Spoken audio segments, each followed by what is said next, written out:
Welcome, everyone. What we're watching, episode 39. TJ, it is creeping up on us. Pretty soon, it's going to pass our ages, man. Yes, that is the sign again that you're putting some cement in the ground. Now I don't know what we're gonna do with said cement in the ground, but we're putting it in there now. It's a drainage issue. See, there were some begonia bushes, right? We tore them down. We had to put the cement down because of the Put it drainage issue. down. Yes. Yeah, now, mind you, I did enjoy those begonias for a while. Oh, they're beautiful. They're beautiful, but I mean, they couldn't stay.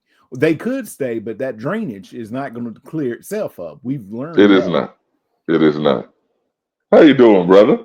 You Happy know, holidays, man. happy holidays, man. We have reached. This is my favorite time of the year. I put the season between Halloween and Christmas, my favorite season. But it's like I do them kind of like a countdown. Like Halloween's number 3, Thanksgiving is Hmm. number 2, Christmas is number 1. Okay, So I got you just keep getting it. Just keeps getting better and better to me. But to me, maybe your experience is a little different. I did want to talk to you about this. This year's Christmas season, it feels like it is just flying by. It was like you. literally felt like yesterday it was Thanksgiving.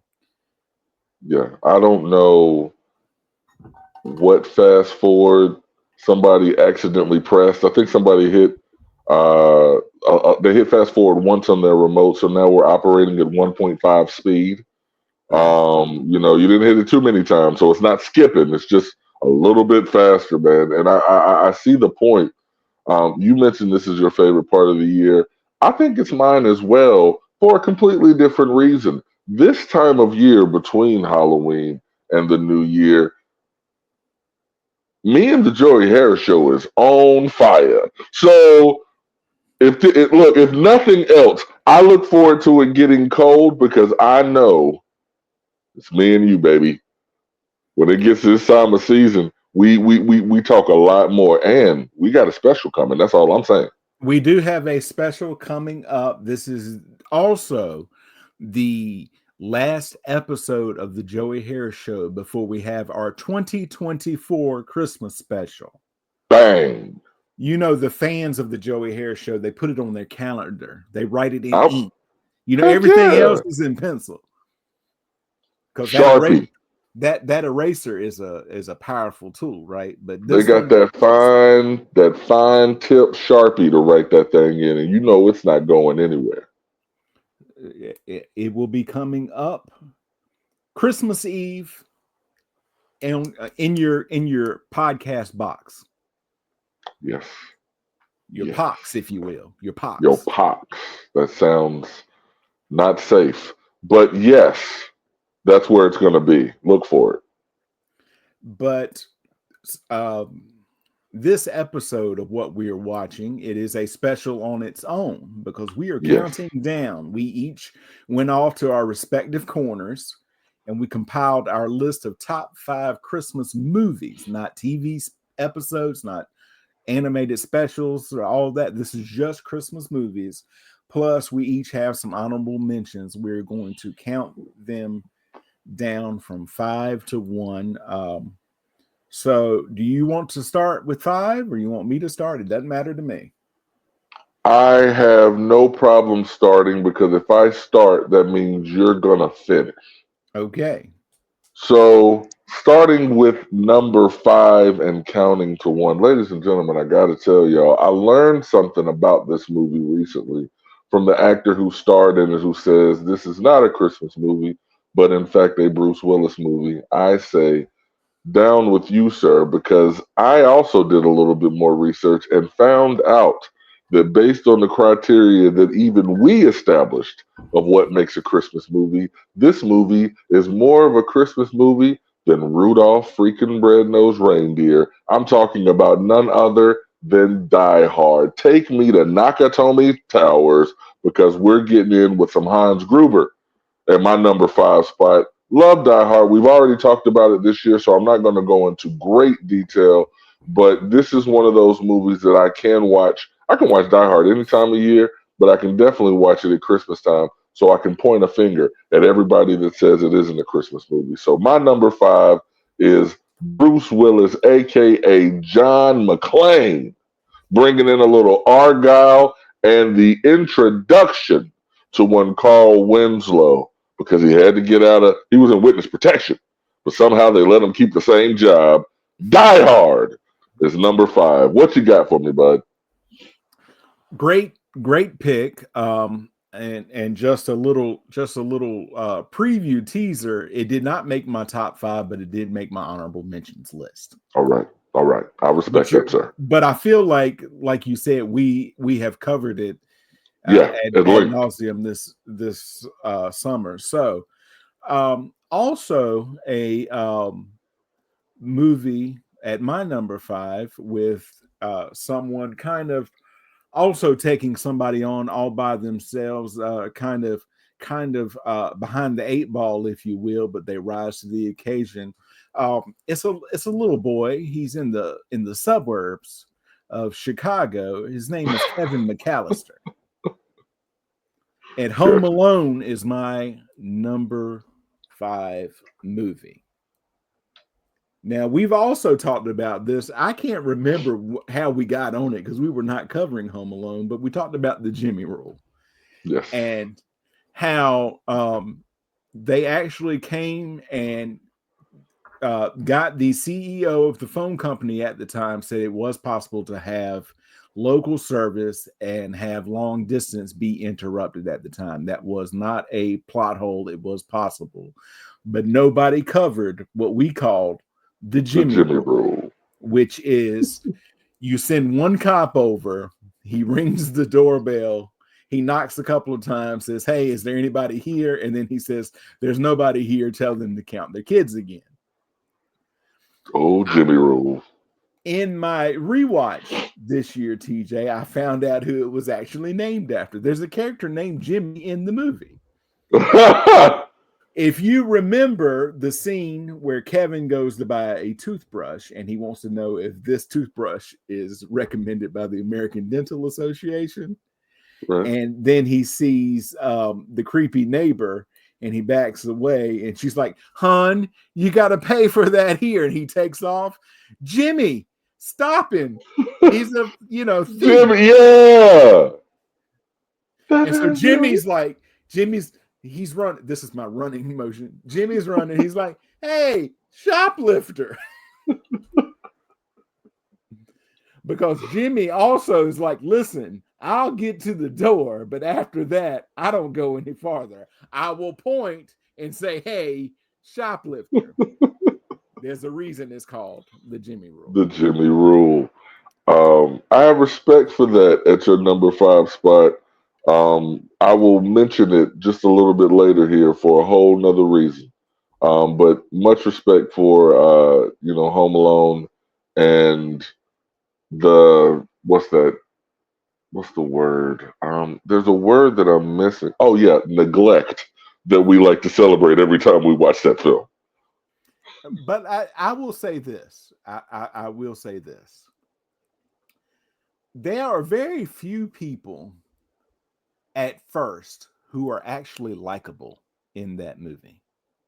Okay, because Kevin is a jerk at the beginning of that movie. Yes. The wet bandits, they're not good. They're just looking for the silver tuna, right? Yep. The old man next door is really like a good person.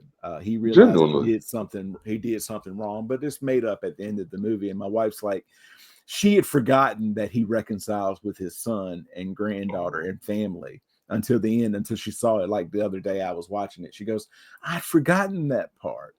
I don't necessarily like him, but I will say I got respect for Buzz this year rewatching it, because when they're in Paris and the sister's like, "How can you be so callous?" He's like, "Look, that kid's been a jerk a long time. He's finally getting what is coming to him. He'll be fine because we're not that lucky." And I'm like, don't like Buzz, respect his honesty though. Gotta respect Buzz's honesty, man. I mean, and anybody that would have a tarantula as a pet, um, I got an eye on them. I got that's all I can say. I got an eye on 'em. Oh, you got to keep an eye on people like You that. got, My got to. first girlfriend had a best friend and stuff like that, and she's like, "Hey, let's." I go to pick her up. We're going out on a date. She's like, "Hey, would you mind stopping by my best friend? I got to, give her a book or pick up a book. Not a Right. problem. Like 2 minutes down the road, not a problem." We stopped by there. We're talking and all of that. And she's like, "Have you seen my pet python?" I said, "I have now." Because it's in the little glass cage. I'm like, nope, but it's gonna stay there. Would you look at the time? Seriously, I mean, if I come to a place and here's how I am with pets, and I'm going to make this really really quick because it's the Christmas season, and I know a lot of you have pets, so I want to tell you this: if you're to invite me to your place, you just got to let me know what kind of pets you got inside, so that I can choose whether or not I want to come in. Because once upon a time, if you had cats, I couldn't come. I used to be allergic. I don't know how it happened, but the allergy in me is gone. But no, if you got dogs that are extra happy, let me know ahead of time. If you got a tarantula, a python, or some type of funky thing that might, stun me or render me useless, I got to think twice about it, man. Because, You know a what? python can do damage. Yeah, oh, absolutely. You're like, you know what? I'm really good right here on this stoop. It's a That's really it. inviting place. Like you'd have to get off the stoop for other people to get in the house. It's one of those small ones. But you're like, look, just send me a chair out here. Pass But me a I plate through the screen door. I have always wanted to sit on a stoop like this. Oh, it's 22 degrees? I don't even mind. Have you That's how got that something would go. cold to drink in there? I would love a cherry Pepsi. We don't have cherry Pepsi. I'll go to the store. Y'all stay right there. Now I I'll be might be a back. while. I might be a while. On the way to the store, man, I don't even know if I'm coming back. Y'all let me know when y'all need me to come get you. That's about the best I can do. Because again, pythons can do damage. No cherry Pepsis at this store. Trying the next one. And I thought this Wegman had everything. Oh man, I love it. All right, now getting back into the groove of the list. Now we're at number 4, and number 4, and I love this because I had to put down a little quote for this one. We're gonna press on, and we're gonna have the happiest Christmas since Bing Crosby tap dancing with Danny fucking Kaye. Talking about none other than Christmas Vacation. I have to give my second wife, and yes, folks, I did say second. I used to be a romantic. I have to give my second wife credit because I did not remember seeing this movie until maybe 6 or 7 years ago. She insisted that we watch it, and then I fell in love with it because Family Vacation was always one of my faves. I always loved that one. Quotes all over the place. I've even got a shirt that says Griswold Family Vacation with the silhouette of the family speedster or roadster, and then it even has the silhouette of the aunt on top of the car. So big, always been a fan of National Lampoon, and seeing Christmas Vacation with the quotes, and I was even looking up the exact quote. I wanted to find the script because there's a line that's delivered by the niece. She only has like one or two lines in the entire movie, Right. but there's a line that is delivered by that niece that says something to the effect of, I love having Christmas at your house because I can go to the bathroom and not get soaking wet. I don't know if those are the exact words, but the way she delivers it was so pure, so innocent, and I laughed like crazy. Who doesn't like a little nudity in a Christmas film? National Lampoon's Christmas Vacation. Paul Griswold. The Griswold family. Yeah, I'm for it. Let's go.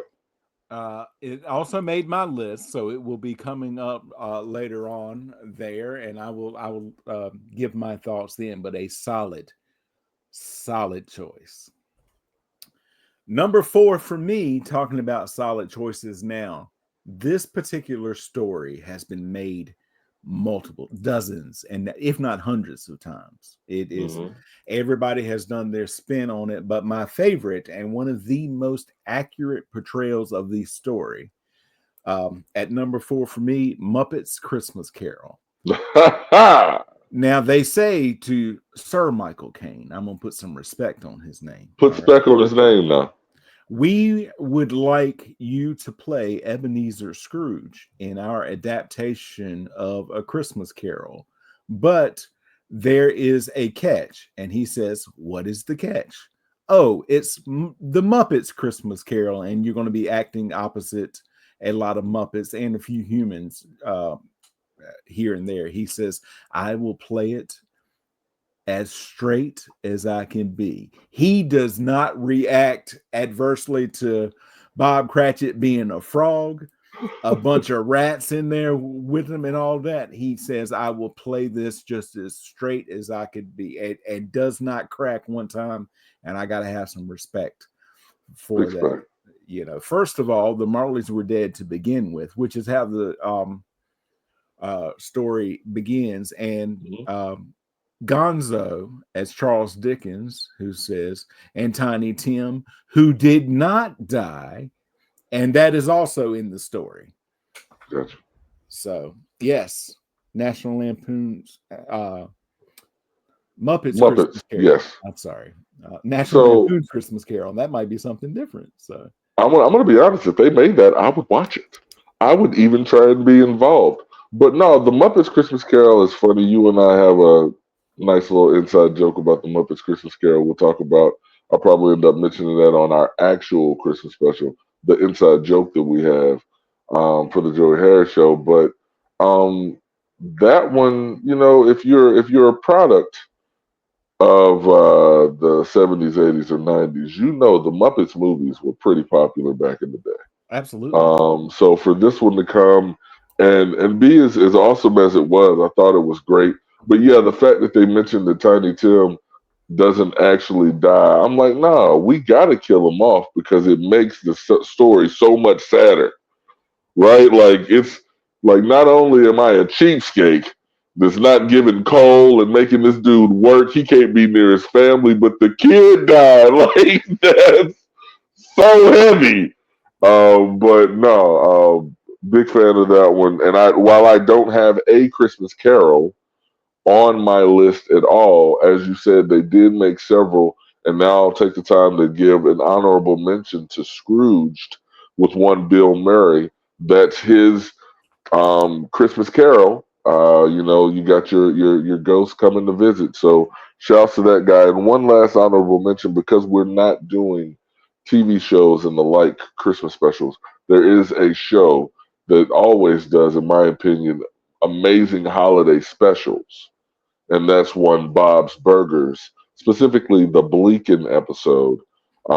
If you've never seen it, Bob's Burgers is essentially a musical broken down into cartoon form. But there's an episode called The Bleak, and it's a two-parter. If you watch it all at once, it's about 45 minutes. But it talks about a character that comes to try and steal Christmas. We get Teddy hiding out inside of a inflatable Santa. A lot of hilarity will ensue. But looking at my number 3 on this creme list that we are making, I'm going back to the McAllisters, but not to Chicago. Instead, this time I'm taking that neglect to New York. Our our antagonists, once known as the Wet Bandits, have graduated to the Sticky Bandits up in the Big Apple. Talking about none other than Home Alone 2.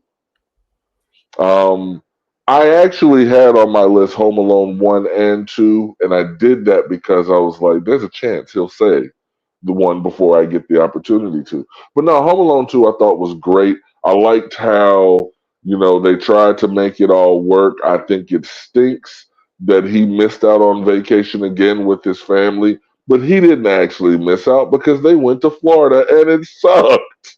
So being up in New York, getting all the beauty and everything that we get to see on television with the parades and the snow and the huge tree and all that jazz. And then we get some Schneider, some Rob Schneider in here. Look, if someone isn't calling you a filthy animal this Christmas season, get new friends.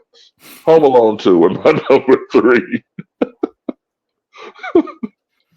My favorite character in the first one, and if they ever did a remake, I would audition for this part, and they're like, "You're a middle-aged man, get the hell out of here." And I'm like, "Nope."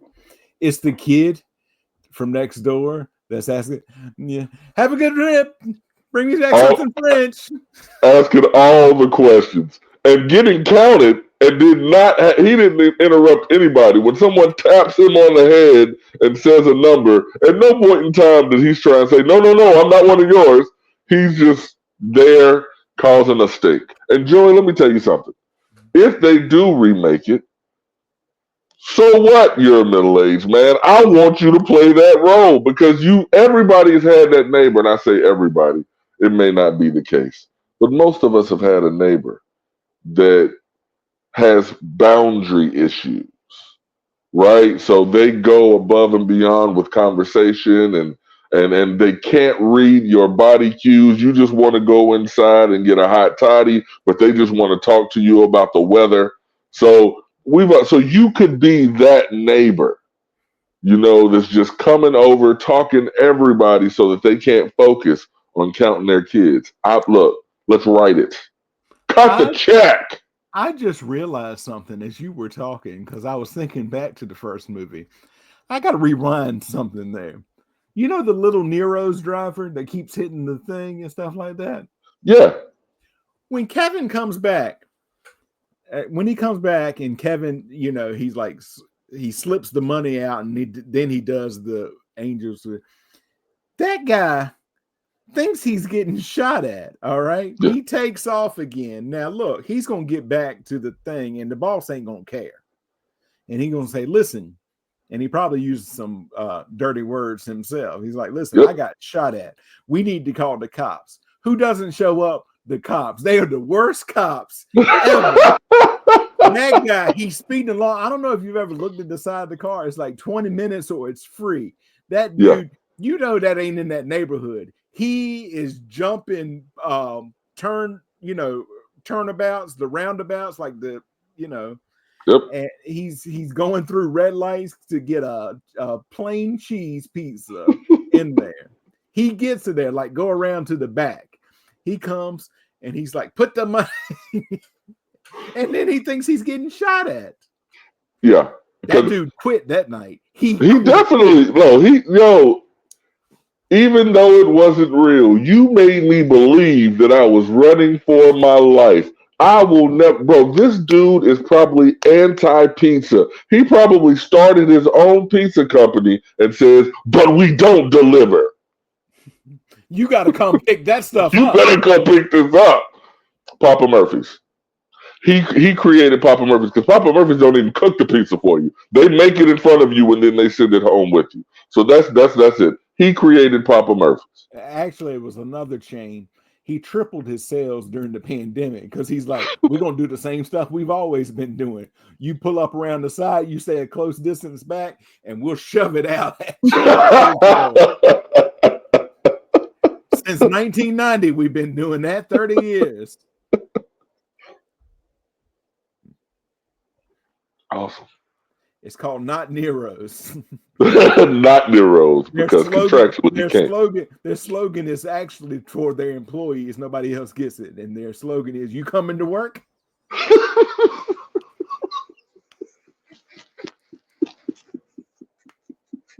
You don't have to deal with any customers. You just have to make the pieces and shove it at them. You coming to work? Coming to work? Yeah, I'll be there. Not Nero's. Not since 1990, excuse me. Yes, we got it. You're up. All right. My number 3, National Lampoon's Christmas Vacation. All right, TJ, I'm going to take you back. 9 years. I had just moved to Maine. I was living there by myself, feeling a little homesick, but I'm like, you gotta make it through. It's early December. I'm flipping through the television, and we get up there. We got some Canadian stations. Oh, all And right. I'm like, ooh, the CBC. Let's look at that. Oh, National Lampoons. It's just starting. It is. You see the station wagon. I'm like, I got a good 2 hours ahead of me. I'm in it. Some good time. Right. They cut out the part where he drives underneath the truck. Completely cut out. Too violent for television. In Canada. Yes. Got you. So when it gets to the part where they slam on brakes and all that, before that goes, they cut to them sailing through the air and hitting the Christmas tree sign. They cut out the entire part with the truck. So Final Destination 2 is pretty boring then, huh? They probably like, there is no Final Destination 2. We don't understand why they went from 1 to 3, but here we go. Nope. We don't mess around with the logs. Nothing. Don't know what you're talking about. I'm going to clean this up here. I've done it before, but it's another one of the things. They don't mess with the war. No, they do not mess with it. They are not for the war. They are not for it. Not going to do it. Not at all. But there, I have seen a lot of blowback this holiday season against Clark Griswold, that he's actually a horrible person, that the neighbors did nothing wrong, and he just terrorizes them the whole time, that he's horrible to his family. Look, there is a part there towards the end where he has the heart-to-heart with his dad, and his dad's like, look, and he says, all of our Christmases were horrible. How did you ever get through it? I had a lot of help from, what was it, Jack Daniels or Jim Beam? One of the two. Yep. And all of that. He just wants to have the perfect Christmas. And look at all the people. Like, I'm hungry. There's the other car there. Dude's up in the attic. Yep. Stuck. Just stuck. And so, all of that. So, but if of all the people, like, look, I would set all the parameters myself. If I wanted to have a meal with somebody in that, it would be Clark. Yeah. It wouldn't be anybody else. I'm not having a meal with Todd and Margot. I don't care if they did something or didn't do anything. They would not be interested in anything that I would want to talk about. So I've seen the potential arguments that people have, because people like to, especially stuff that we have a lot of nostalgia for, people like to try and tear it apart now to show the ugly underbelly, right? Joey, that I'm not a person that shies away from having issues with the main character, because there was a time that I would have threw some pocket sand in Michael Scott's eyes. I'm just saying. But in truth, did the neighbors do anything? Honestly, no, they didn't. I mean, they have a standoffish attitude that I wouldn't necessarily care for, but did that deserve everything that happened to them? Absolutely, absolutely not. But it was funny. I mean, it was funny. We laughed about it. I mean, and having the ice be the thing that come through and do all the damage, but then it melts, so you have no idea what actually happened, except for the fact that there's water there. Again, great stuff. And the heart-to-heart with the dad. The fact that we got introduced to the dad in this one, right? Because that went a long way as to showing why Clark was the way that he was, right? Because again, his dad did the job that he did to create this position to where this man feels like, as the father, I have to do X. So getting the opportunity to meet the dad in the second one, I thought went a long way to, again, explaining why he is the way he is and why he's just so dedicated and trying to create perfect memories for his family.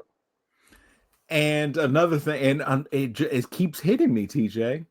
They are either in the same neighborhood or neighborhood adjacent to the McAllisters. Why do you say that, Joey? They're both in Chicago. Yep. But look at it this way. Look at the end. where the CEO's wife calls the thing, and they're like, "We tracked him down, ma'am." Nobody goes and knocks on the door and all that. They all come in, the SWAT team, even next door, and all of that.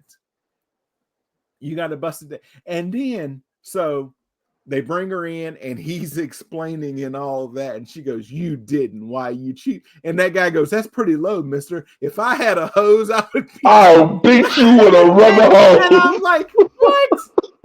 He goes, "I changed my mind.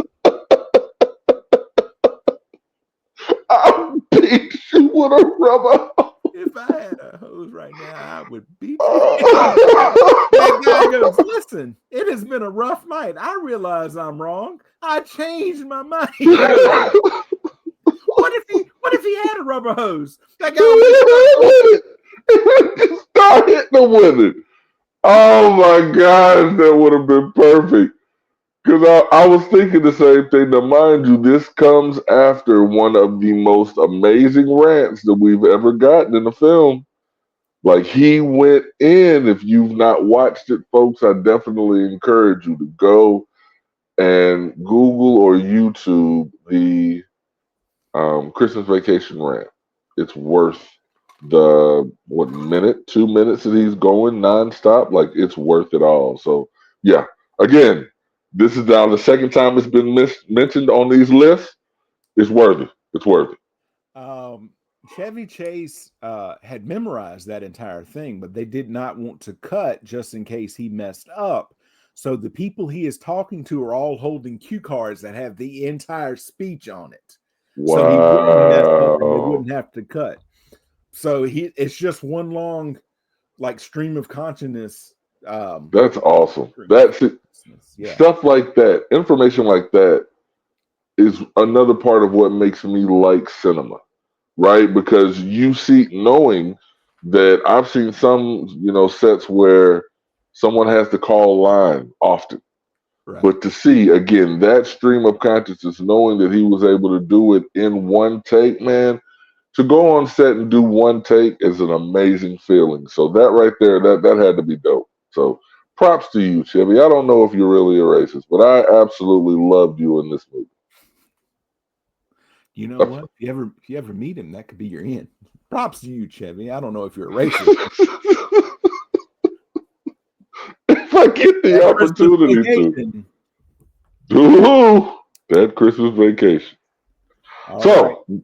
Getting back into it, and I got another honorable mention for another TV show that will never make this list, and it is Community. Now, mind you, we haven't gotten to this episode on our watch of Community for what we're watching now, but we will eventually get to it. It is a claymation episode that Abed is on now. It is done in the same style with the old claymation movies that we love, with Rudolph and the Heat Miser, and so all those, again, Community with their humor, their writing style, but it's claymation. I thought it was dope.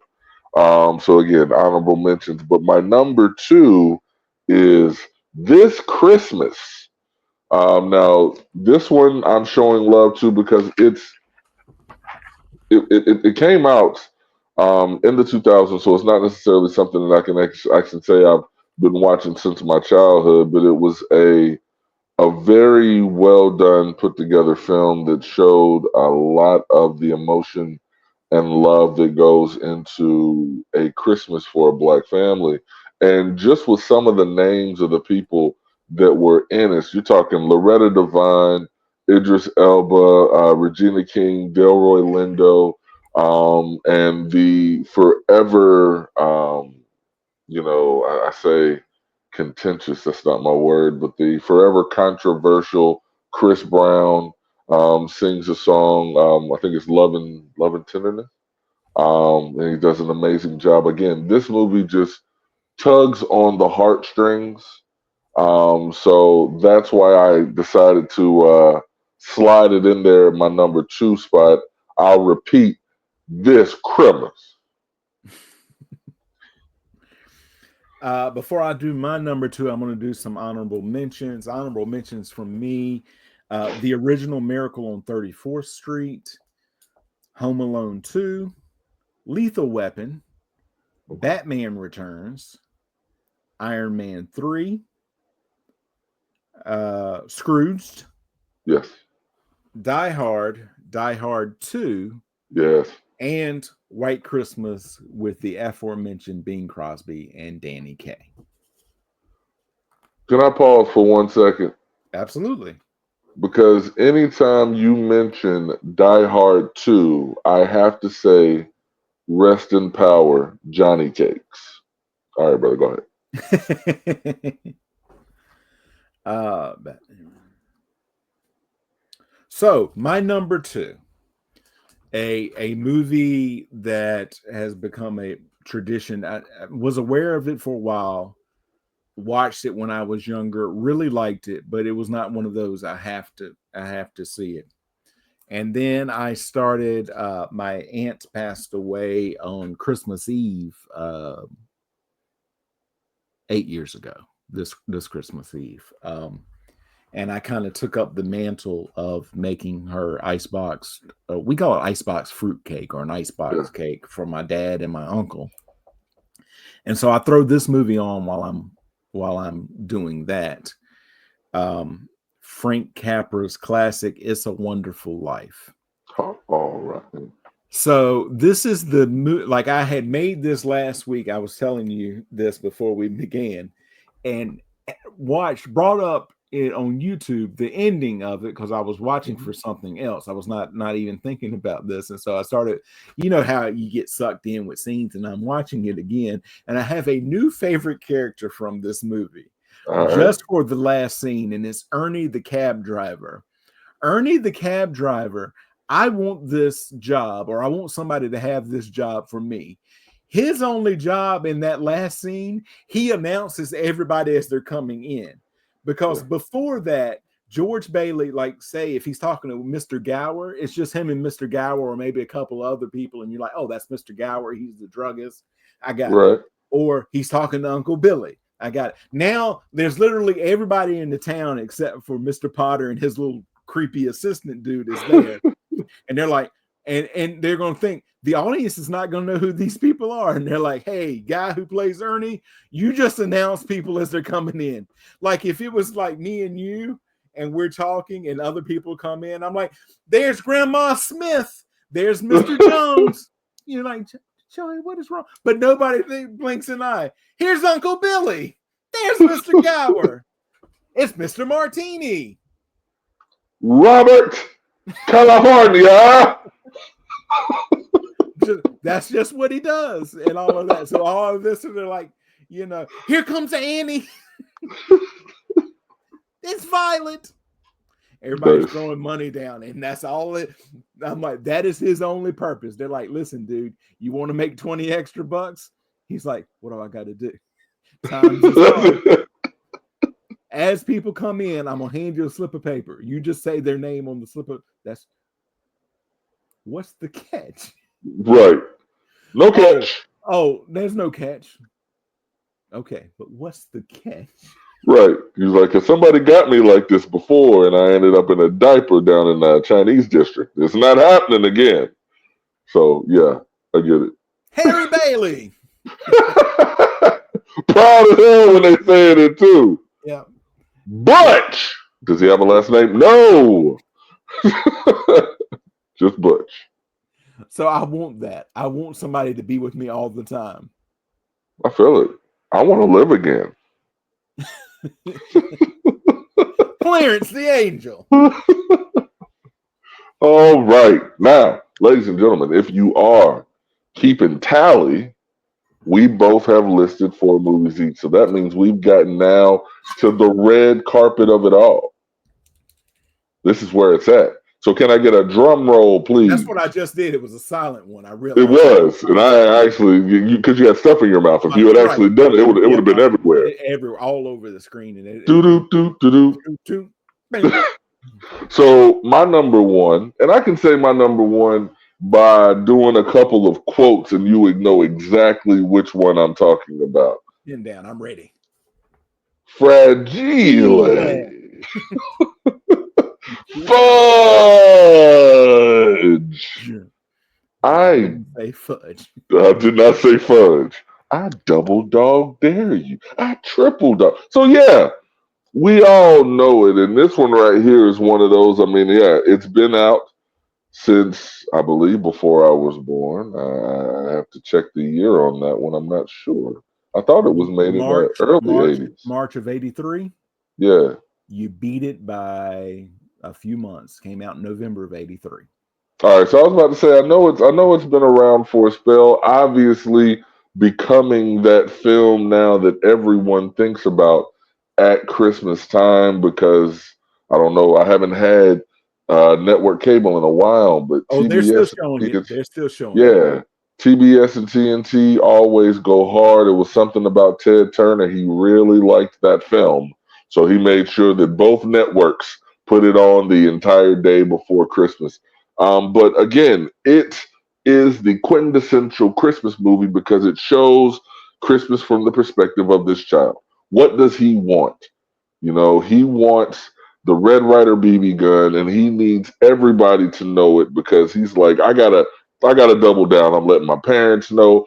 I'm going to this fat man at this department store, and that scene with him trying to get to see the Santa, and then the ho ho ho, like all that. I mean, was so great. You shoot your eye out, kid, and he kicks him in the face, you know, and then right to have all this going on, and then he actually gets what he wants, and he shoots his eye. Get out! But no, I mean the triumph that we get when he fights his bully, the way that he looks at his teacher and his classmates, the imagination that he has because he is also, I guess, a product of the '80s, and Jim Henson and the Muppet Babies told us that we can use our imaginations, and he does a very good. Ralphie does a great job of using his imaginations, and we also have to remember that with this great movie, we are also reminded that who is always open on Christmas. If you don't feel like cooking anything, you can always go to a Chinese or a Japanese restaurant, and they're going to chop the head off the duck. But last thing that I want to say but everything that happened in this movie got this man to where he would be prepared to go on and work for Stark Industries and be yelled at by Obadiah Stane about a box of scraps. You knew it was coming. In a cave. In a cave. I was leaning into it because I knew you wanted it. But yeah, man, Christmas Story is going down to my number one spot. It was my number one movie for a very long time. I actually went out back in the day when I was a DVD man before this most recent venture to DVDs. I bought the director's cut of A Christmas Story and just kept it in the plastic. I had no intentions of watching it, but I loved the movie so much to where I always wanted to have it in the house. I wanted it around because, again, it reminds me so much of my own plight for various Christmas gifts. Nice. I'm going to do my last run of honorable mentions before I get to my number one. Iron Man 3. Another Robert Downey Jr. Christmas movie written by the same man, and I believe directed by the same man. Kiss Kiss Bang Bang. Yeah. A Christmas in Connecticut. I watched that for the first time last year. I don't remember if I said this before, but Gremlins. Oh, you didn't, but nice. And then I guess I'd say my number one honorable mention is A Christmas Story Christmas. I don't know if you have seen this.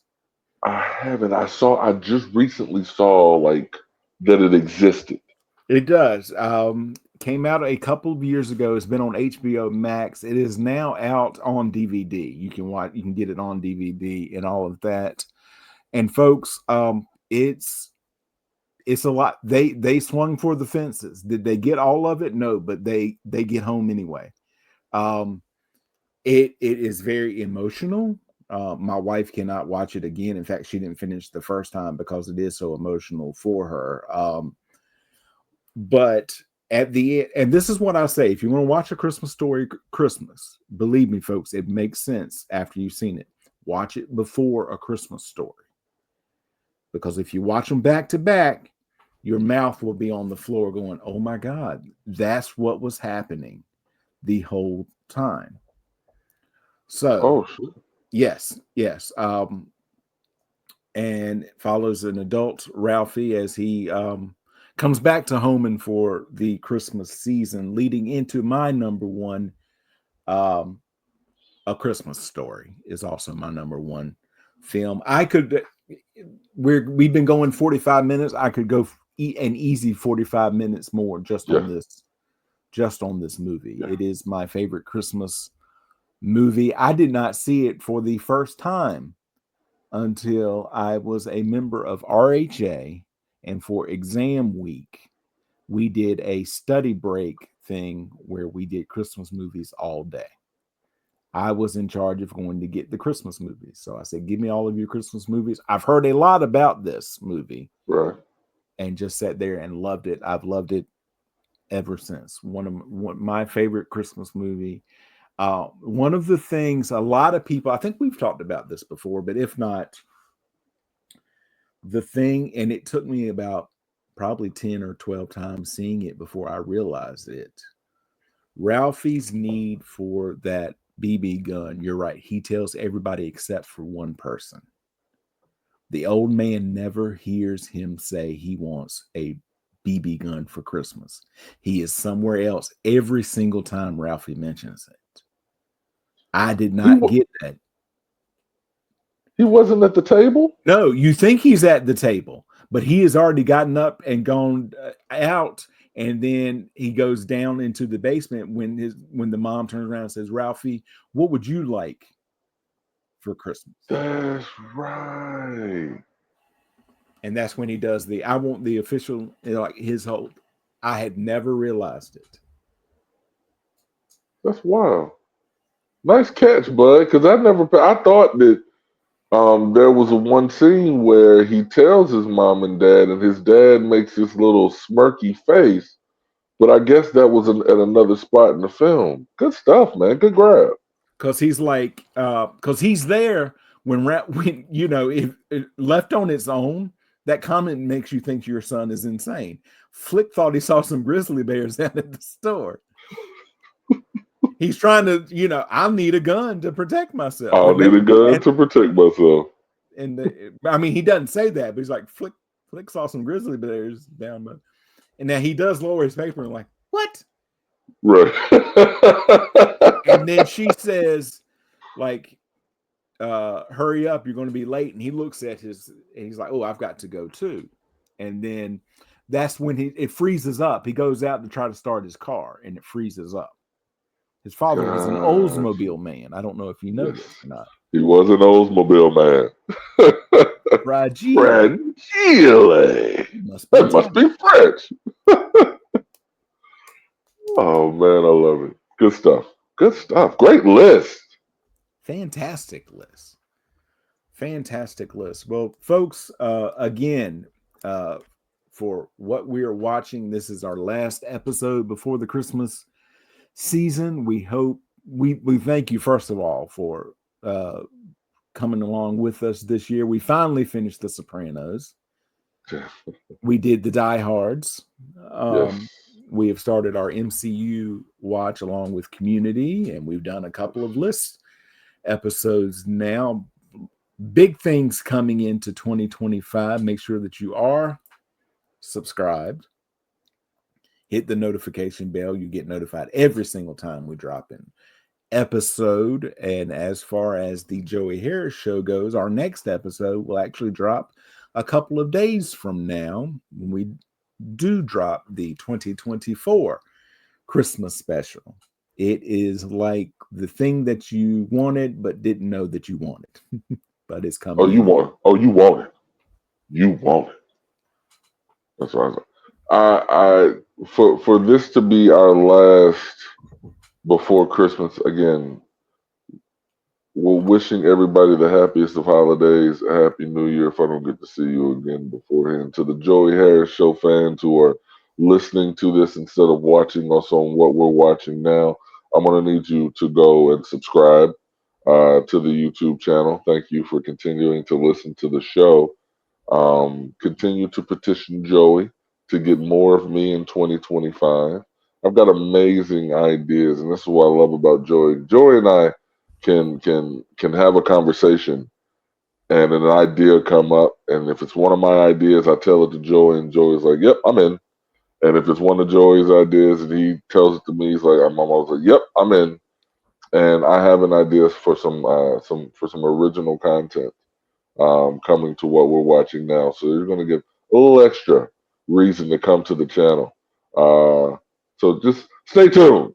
That's what I'll say. Stay tuned. Like John Ritter back in the day. If you don't know anything about that movie, that right there is a classic for real.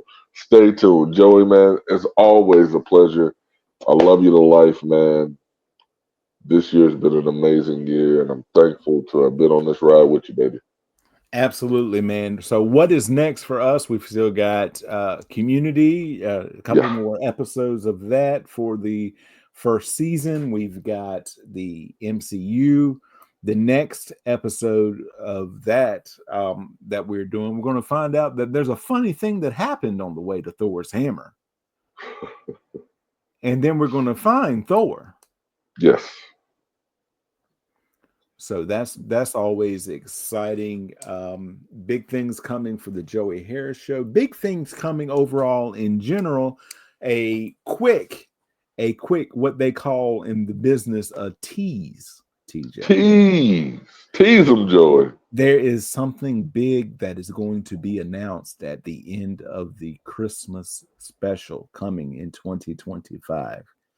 Now you're like, Joey, does that mean that the show is ending? Absolutely not. Nothing is changing about the show. On top of being a husband and working a full-time job and hosting 2 podcasts and a YouTube channel, multiple YouTube channels, I said, how can I become more busy in 2025? Right. And somebody in the back of my head says, I know, and went ting. And so that we'll discuss that at the end of the Christmas special. So that's what they call a tease in the business, which I am not. You're in the business. I'm business adjacent. You are business adjacent. But as far as I'm concerned, because you do have an IMDb credit, you are in fact in the business. Good, sir. I work for cheap, throw it at me, buddy. I cannot wait to said Christmas special so that I too can be privy to the news. Folks, I'm saying it's like I know, but I don't know. So I'm gonna be like y'all, sitting there on the edge of my seat, like, oh, what's coming? What's coming? But yeah, definitely looking forward to that. Definitely looking forward to getting the band back together. Always a good time when the 3 of us sit down to discuss nonsense, man. So once we get man back in the fold, man, it's going to be a great time. Folks, get ready. 2025 is coming alive in 25. Folks, whatever you celebrate, Christmas, Hanukkah, Kwanzaa, the Festivus, I hope that this is the best one ever. If you're not where you want to be, just remember somebody wants to be where you are currently at. It would make their life to be where you're at right now. So take a moment to have some gratitude on Christmas Eve morning, wherever you are at. Go outside and have breakfast. Go have breakfast out. I do it every year. This is the 21st year. We will do it 21 in a row. We can drink now. I guess mimosas all around with breakfast, TJ. There you go. So, and just look up, be thankful. There's always somewhere to have gratitude for. Go do something for somebody else. And I hope this year is coming up is just, if nothing else, at least a little bit better than the last year. Thank you all so much. Thank you, TJ, as always, and we will talk to you all next time.